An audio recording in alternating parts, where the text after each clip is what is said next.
신라 왕족의 혈통에 대한 논의는 북방계와 남방계 두 가지 주장이 있습니다. 이 논쟁은 신라의 역사, 종교 및 유전학적 측면에서 조명되고 있습니다. 신라의 왕족들은 고대의 자작나무를 그 무덤에 포함시켰다는 점에서 관심을 끌었습니다.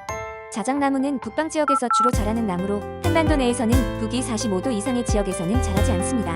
이러한 사실로부터 만주 지역과의 연관성이 제기되었고 신라가 만주와 관련이 있을 가능성이 높다는 주장이 등장했습니다. 현재 한국의 학계에서는 신라가 고구려와 무역을 통해 자작나무를 수입했을 가능성을 주로 받아들이고 있지만 이에 세인은 신라와 만주 지역 사이의 혈연관계 가능성에 더욱 중점을 둡니다. 고대 역사는 종족사보다는 왕조사로 기록되었으며 지배자들은 지배 계급의 혈연관계를 중시하여 국가를 건설했다고 주장합니다. 예를 들어 합스부르크 왕실이 다양한 유럽 지역을 지배했던 것처럼 고대 동아시아에서도 지배자 계급은 혈연관계를 중요시키며 다양한 민족과 혼혈할 수 있었습니다. 이로 인해 북방민족 국가와 삼국의 지배자들은 종족적으로 연관성을 갖는 경우가 많았습니다.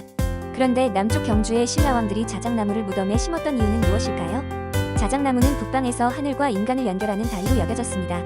북방의 샤먼들은 기도 시에 자작나무를 사용하여 하늘과 소통하며 제례를 거행했습니다. 이와 관련하여 백색 피부는 하늘의 하얀 은하수와 연관되어 이들 샤먼들이 하얀 피부를 가진 사람들을 자작나무에 비유했습니다. 이러한 신념으로 인해 자작나무는 하늘과의 연결을 상징하며 중요한 역할을 했습니다. 또한 백색은 은하수를 상징하는 데 중요한 색상으로 여겨졌습니다. 은하수를 연결하는 중간 다리로 자작나무가 선택된 이유는 자작나무의 하얀색이 하늘의 은하수와 닮아있기 때문이라고 설명됩니다. 그래서 샤먼들은 자작나무를 통해 하늘과 연결된다고 믿었습니다. 이러한 문화가 신라에 전해진 것으로 추정되며 신라의 화랑들이 얼굴에 하얀 분칠을 한 이유는 혼혈로 인해 본래의 백색 피부가 사라졌을 가능성을 제기합니다. 요약하자면 신라 왕족의 혈통에 대한 논의는 여러 측면에서 다양한 증거와 가설을 제시하고 있으며 북방계 기마민족의 혼혈 가능성을 강조하는 주장도 존재합니다. 또 한 가지 이 주장에 힘을 실어주는 증거가 있습니다. 10년 전 오늘 한국의 고고학계가 큰 논란을 빚었습니다. 그 논란의 중심에는 강원도 정선에 위치한 청동기 시대 유적지에서 발견된 서양인과 유사한 유전인자를 가진 인골이 있었습니다. 이로 인해 3000년 전 유적에서 어떻게 서양인의 유골이 나올 수 있었는지에 대한 질문이 떠올랐고 학계와 사회 전반에 큰 주목을 받았습니다.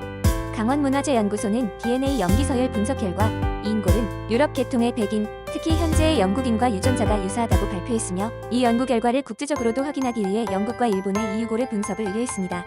김병모 문화재위원은 개인적으로 볼 때 유럽 계통의 유전인자를 가진 이 인골의 주인공은 벼농사 전래 경로를 따라 인도에서 동남아시아를 거쳐 한반도에 들어왔을 것이라고 추측하였습니다. 아우라지 유적은 국내에서 가장 오래된 청동기 유적 중 하나로 신석기 시대에서 청동기 시대로의 전환을 보여주는 역사적 중요성을 지닌 장소로 평가되고 있습니다.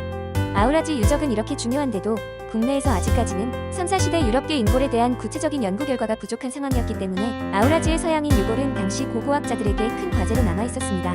이러한 사건은 한반도 역사와 인류학 연구에 새로운 시선을 제공하며 선사시대의 다양한 유전적 흐름과 문화 교류에 대한 흥미로운 논의를 불러일으켰습니다. 현재 학회에서 뜨거운 감자로 오른 한국인 백인 조상설. 아직 완벽한 것은 아니지만 점점 설에 힘이 실리고 있는 추세입니다. 여러분은 어떻게 생각하시나요? 그리고 만약 여러분의 조상이 먼 유럽에서 건너온 백인이라면 여러분은 어떨 것 같으세요? 댓글로 여러분의 의견을 남겨주세요.